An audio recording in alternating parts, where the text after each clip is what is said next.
For over 20 years, I've led a life of solitude and prayer. Now, for the first time in my life, I'm going to Europe.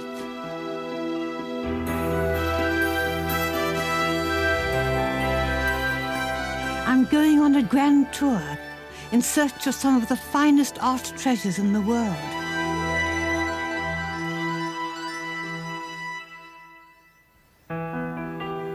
Madrid stands on a high plateau at the very heart of Spain. I'm told that the Hapsburg kings built their capital here because they thought that the keen air would soothe their gout. It's an aristocratic city dominated by majestic palaces, formal gardens, and serene squares. But there's one attraction that makes Madrid the envy of the world, the Prado.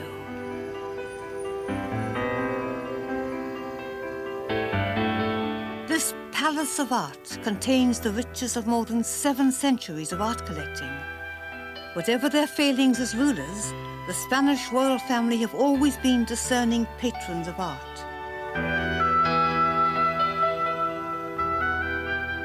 But despite all that's on offer, I'm on a pilgrimage to see the painting that most art lovers agree is the greatest of all time. It's Las Meninas by Diego Velázquez. At first, this picture seems to be about a perfect little princess in her silver dress. On either side are her attendants, the Meninas of the title, and all the others of her retinue, including the usual court dwarf and midget. Velázquez himself is at the side, holding a paintbrush and looking intently out at us. What he is looking at, and this is the touch of genius, can be seen reflected in the mirror at the back, the king and queen. They are there to have their portrait painted on this sunlit morning. There are 3 noble creatures in this picture. There's the dog, sort of natural grandeur, wonderful dog.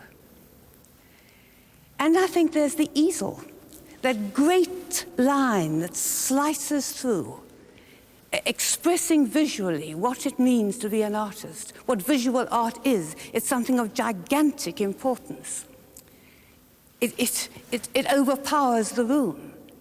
And then behind it, magnificent, fully in command, the maestro organizing the orchestra, Velázquez himself. The center of the picture may seem to be the reflected royal couple, but of course the real center is Velázquez. He towers above everybody there.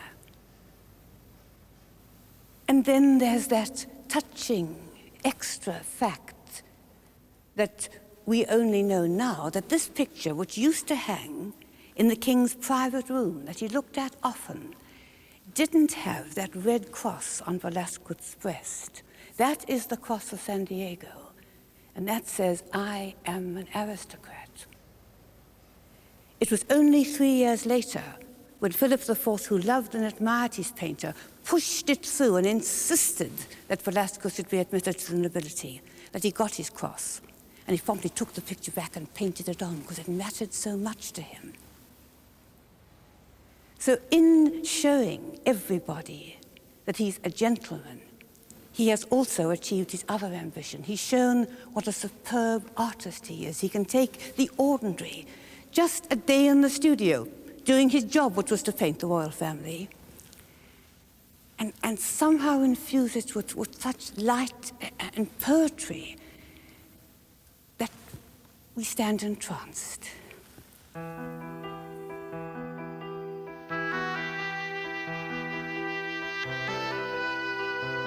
Velázquez portrayed his human subjects with great dignity, but when it came to gods, he wasn't always so objective. Who but he could show Mars, the god of war, looking defeated? What Velázquez has in mind, that this is after Mars's great humiliation. He fell in love with Venus. And Venus's husband Vulcan was determined to teach the lovers a lesson. And he made a net and put it over them while they were asleep. And then he called all the other gods to come and look. And then and pulled off the net, and all the gods saw them, and they laughed their heads off. Venus didn't mind all that much being a woman and able to take this in her stride, but Mars was humiliated. And here you see him sitting after the great debacle of being laughed at. He's utterly dejected. He's lost his weapons and he's mooning over having been made a fool of before the others. And you might also notice how the blue drapery does rather suggest a nappy. And the only thing erect is still his moustache.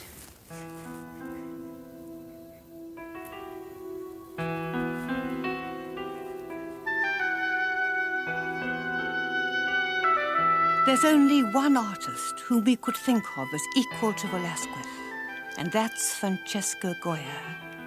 He too spent much of his life as court painter, but he had an impetuous temperament and a dark and melancholic imagination.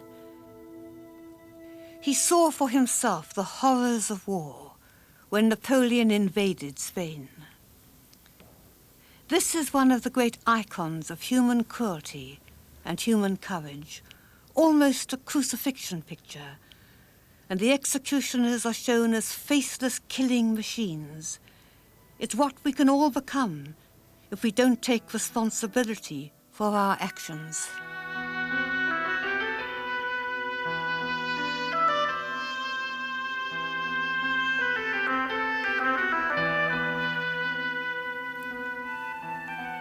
At the end of his life, Goya, deaf and ill, understood more and more deeply how terrible war is. He understood not just with his mind but with his heart what cruelty to other people meant. And this picture is something that we too understand, we of the 20th century. People in a panic, flying in desperation.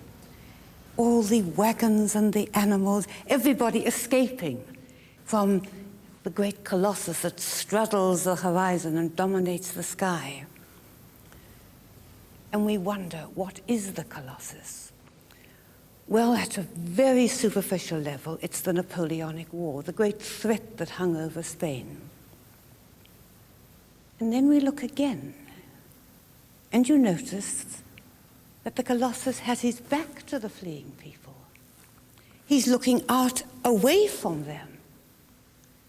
And we wonder, is this perhaps not an attacking colossus, but a defending colossus, the great heroic spirit of Spain that fought to the bitter end to keep its people safe? To say it's the atomic bomb, or it's death, or it's cancer, or it's AIDS, all that makes it too small. It's not a rational fear, just as the colossus isn't a rational figure. And it's very touching to think of Goya, the old, deaf, suffering face of Goya that knew exactly what panic was and what pain was and the mystery of a great colossus dominating our life, and accepted it.